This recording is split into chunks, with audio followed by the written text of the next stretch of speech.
السلام علیکم ورحمۃ اللہ وبرکاتہ۔ الحمد للہ رب العالمین والعاقبۃ للمتقین والصلاة والسلام علی اشرف الانبیاء والمرسلین وعلی آلہ وصحبہ اجمعین، اما بعد۔ اعوذ باللہ من الشیطان الرجیم، بسم اللہ الرحمن الرحیم۔ يرفع الله الذين آمنوا منكم والذين أوتوا العلم درجات، وقال تعالى وإنك لعلى خلق عظيم۔ وعن أنس رضي الله تعالى عنه قال كان رسول الله صلى الله عليه وسلم أحسن الناس خلقا۔ بردی عزیز قابل احترام صدر جلسہ، لائق و فائق اسٹیج پر تشریف فرما معزز علماء کرام و مہمانان خصوصی، جامعہ اعضاء کے ذمہ داران و اساتذہ کرام، محترم سامعین، پردہ نشین، خواتین اسلام، عزیز طلباء و طالبات، الحمدللہ ہمارے پورے ملک میں دینی مدارس و جامعات کثرت سے پائے جاتے ہیں۔ دینی مدارس چھوٹے ہوں یا بڑے، ان کی کارکردگی، ان کی تعلیم اور ان کا نظم ہمیشہ صاف ستھرا ہوتا ہے، اور دینی مدارس ہر طرح کی سیاست سے دور رہتے ہیں، اور دینی مدارس میں قال اللہ و قال الرسول کی صدا بلند کی جاتی ہے۔ دینی مدارس و جامعات میں امت مسلمہ کو تہذیب، ہمدردی، بھائی چارگی اور اخلاق حسنہ کی تعلیم دی جاتی ہے، اور آپ نے پورے ملک بلکہ دنیا میں مشاہدہ کیا ہوگا، دیکھا ہوگا، جہاں کہیں بھی اسلامی تہذیب ہمیں نظر آتی ہے، جیسے ٹوپی، کرتا پائجامہ اور حجاب، نقاب، یہ اجتماعات وغیرہ، یہ ساری چیزیں یہ دینی مدارس کی دین ہے، اور یہ دینی مدارس دین کے ایک مضبوط قلعے ہیں، اور یہ دینی مدارس دعوت الی اللہ کے مراکز ہیں۔ فرض کیجئے اگر یہ دینی ادارے نہ ہوں تو چند سالوں میں یہ دینی تہذیب ختم ہو جائے گی، یہ کرتا پاجامہ، حجاب، نقاب یہ ختم ہو جائیں گے، اور یہ دینی مدارس میں اور جامعات میں امن اور شانتی کی دعوت دی جاتی ہے، تربیت کی جاتی ہے، اور ساتھ ساتھ اٹھنے کا، بیٹھنے کا، کھانے کا، پینے کا، سیکھنے اور چلنے کا، پھرنے کا، جو ابھی طلباء کے ذریعے آپ بہت سے باتیں آپ نے سنی ہیں، یہ ساری باتیں ان کو بتائی جاتی ہیں اور یہ اصول بتائے جاتے ہیں۔ اگر یہ دینی ادارے اگر نہ ہو تو یہ تربیت ہمارے بچوں کو کہاں سے ملے گی؟ اور یہ دینی مدارس یہ وہ مقامات ہیں جہاں ماں باپ کے، بھائی بہن کے، میاں بیوی کے، اڑوس پڑوس کے، رشتہ داروں کے اصول بتائے جاتے ہیں اور ساتھ ساتھ انسانیت کی تعلیم دی جاتی ہے۔ ابھی میں نے طلباء اور طالبات کا علمی مظاہرہ میں نے دیکھا اور ان کی تقریروں کو میں نے سنا۔ سننے کے بعد مجھے بڑی خوشی ہوئی، خوشی اس بات پر کہ یہ طلباء اور طالبات آئندہ چل کر انشاءاللہ اس میدان کے شہسوار بننے والے ہیں۔ اور یہ جامعہ ایک ایسی فیکٹری ہے، جامعہ ایک ایسی فیکٹری ہے، یہاں بہترین حافظ، قاری اور مقرر تیار کیے جاتے ہیں۔ اور آج یہ طلباء اور طالبات کے جوان چہرے اور دمکتے ہوئے جوان نظائم اس بات کا پتہ دیتے ہیں کہ ان کا مستقبل روشن اور شاندار ہوگا انشاءاللہ۔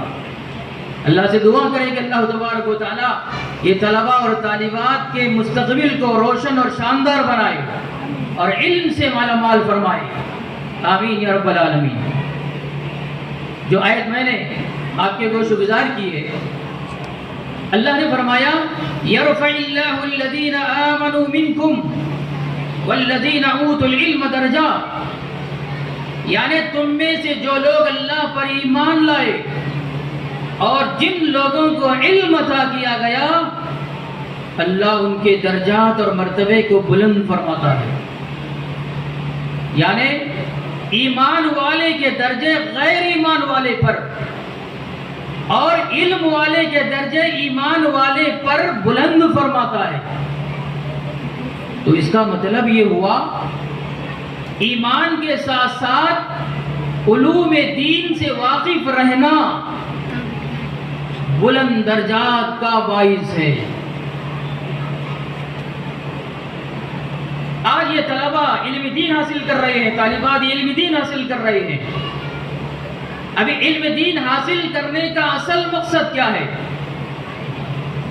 علم دین حاصل کرنے کا اصل مقصد اسلام کو زندہ کرنا، اللہ کو راضی کرنا، اپنے آپ کو صراط مستقیم پر چلانا، دوسروں کو راہ راست پر لانا، امر بالمعروف نہی عن المنکر پر عمل کر کے انبیاء کے مشن کو زندہ رکھنا اور دین کی نشر و اشاعت اور خیر کی باتوں کو عام کرنا ہے۔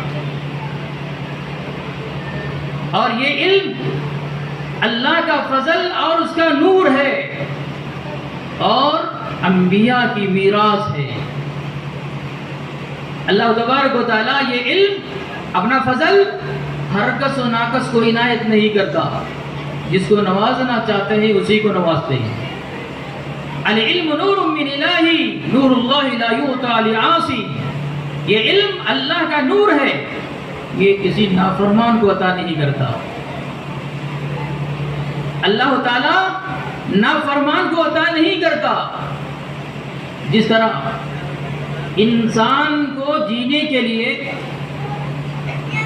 کھانے اور پانی کی غذا کی ضرورت ہوتی ہے، اور اسی طرح علم و حکمت بھی دل کی غذا ہے۔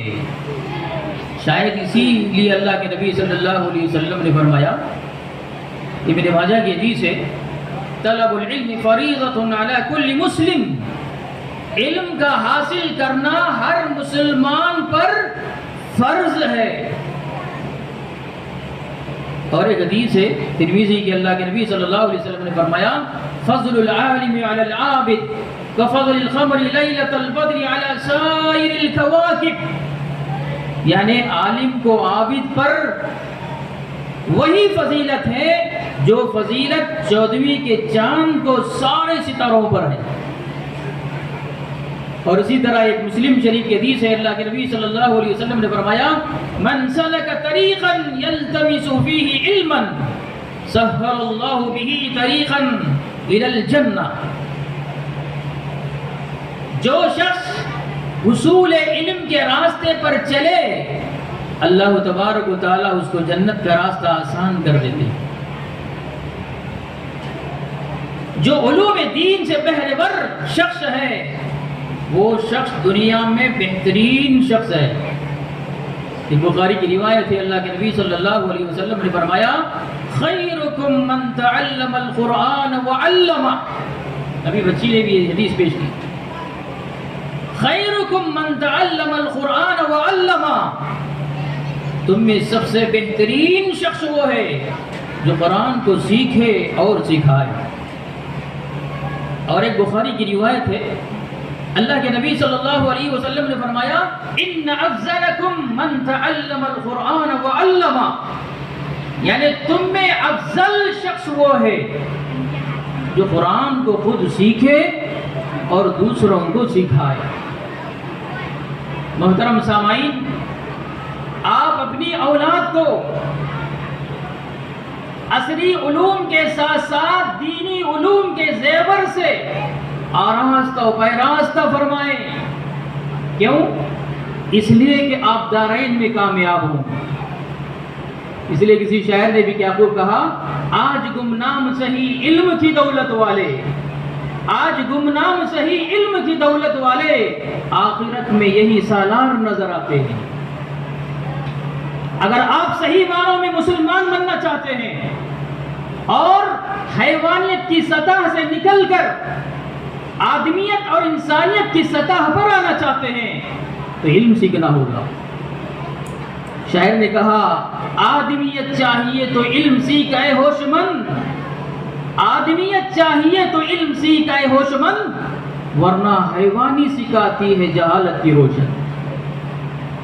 ایک اور آیت میں آپ کے گوش گزار کیا تھا، اس آیت میں نے وَإِنَّكَ لَعَلَىٰ خُلُقٍ عَظِيمٍ، اس میں امام الانبیاء تاجدار مدینہ رحمت للعالمین احمد مصطفیٰ جناب محمد رسول اللہ صلی اللہ علیہ وسلم ہی کو اخلاق عالیہ میں بلند مقام حاصل ہے، جو محض نوازش الہی ہے، فضل الہی ہے۔ اور رسول اللہ صلی اللہ علیہ وسلم پوری انسانیت کے لیے اخلاق حسنہ کا ایک بہترین مجموعہ تھے۔ اس کا پہلا شاہد، اس کی پہلی گواہی قرآن مجید دے رہا ہے۔ اللہ نے فرمایا وَإِنَّكَ لَعَلَىٰ خُلُقٍ عَظِيمٍ، اے پیغمبر بے شک تو بلند اخلاق کا مالک ہے۔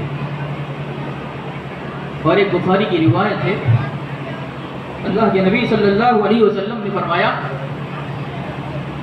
ایک بخاری کی روایت ہے وعن انس رضی اللہ تعالی عنہ قال كان رسول اللہ صلی اللہ علیہ وسلم احسن الناس خلقا۔ حضرت انس رضی اللہ تعالی عنہ بیان کرتے ہیں اللہ کے نبی صلی اللہ علیہ وسلم لوگوں میں سب سے زیادہ اخلاق حسنہ کے حامل تھے۔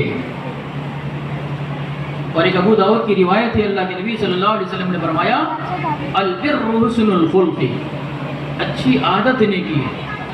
اور ایک بخاری کی روایت ہے، اللہ کے نبی صلی اللہ علیہ وسلم نے فرمایا اکمل المؤمنین ایمانا احسنہم اخلاقا، ایمان والوں میں کامل ایمان والے اچھے اخلاق والے ہیں۔ تو اس آیت مبارکہ اور ان حدیث میں اخلاق حسنہ کی خوبیوں کا تذکرہ فرما کر اخلاق حسنہ کی ترغیب دی گئی۔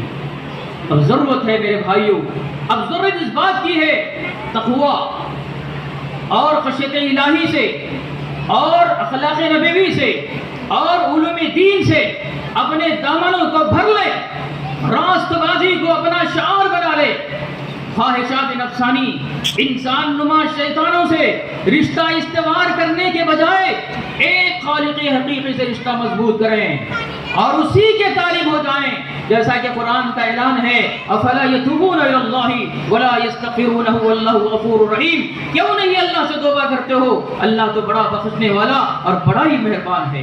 خدا کی قسم اگر ہم فرامین خدا بندی کے مطابق عمل پیرا ہوتے اور اخلاق نبوی کے مطابق عمل پیرا ہوتے تو ہماری یہ موجودہ خستہ حالی خوشحالی میں تبدیل ہو جاتی اور ہم اللہ کے مقرب بندے بن جاتے اور ہمارے ہاتھوں سے چھینا ہوا اقتدار دوبارہ ہمیں واپس مل جاتا اور قرآن کے اس اعلان کو لوگوں کے سامنے پیش کرتے لا تہنوا ولا تحزنوا وانتم الاعلون ان کنتم مؤمنین، نہ سست پڑھو نہ غمگین ہو، اگر ایمان کے خوگر رہے تو سر بلندی کا تاج تمہارے سر پر ہوگا۔ کسی شاعر نے کہا، کیا خوب کہا، چمن کے مالی اگر بنا لے موافق اپنا شعر بھی، چمن میں آئے گی پھر پلٹ کر چمن کی رفتار بہار بھی۔ اگر اب بھی نہ سنبھلیں گے اور عنابت اللہ سے منہ موڑے رکھا تو ہم تباہ و برباد ہو جائیں گے اور ہماری داستان بھی قصہ باری نہ بن جائے گی۔ میں اسی لیے علامہ اقبال نے بھی کیا خوب کہا تھا، نہ مانو کہ نبٹ جاؤ گے ہندی مسلمانوں، نہ مانو کہ نبٹ جاؤ گے ہندی مسلمانوں، تمہاری داستان تک بھی نہ ہوگی داستانوں میں۔ اخیر میں وقت مختصر ہے، علماء ہیں، میں اپنی بات کو اختصار کرتے ہوئے اخیر میں جامعہ ہاذا کے صدر و اراکین کا اور اساتذہ کرام کا تہ دل سے شکریہ ادا کرتا ہوں۔ انہوں نے مجھے آج حاضر ہونے کا موقع دیا۔ اللہ تعالیٰ سے دعا ہے کہ اللہ تعالیٰ جامعہ ہاذا کے تمام طلباء کو علم کی دولت سے مالا مال فرمائے، ان کی زبانوں میں تاثیر عطا فرمائے، اخلاص کے ساتھ وارثین انبیاء کی ذمہ داری ادا کرنے کی توفیق عطا فرمائے اور دنیا بھر میں دعوت دین کو عام کرنے کی توفیق عطا فرمائے اور جامعہ کو نظر بد سے حفاظت فرمائے اور جامعہ کو خوب ترقی عطا فرمائے اور جامعہ کو تازہ قائم قیامت باقی رکھے۔ آمین۔ وآخر دعوانا الحمد للہ رب العالمین۔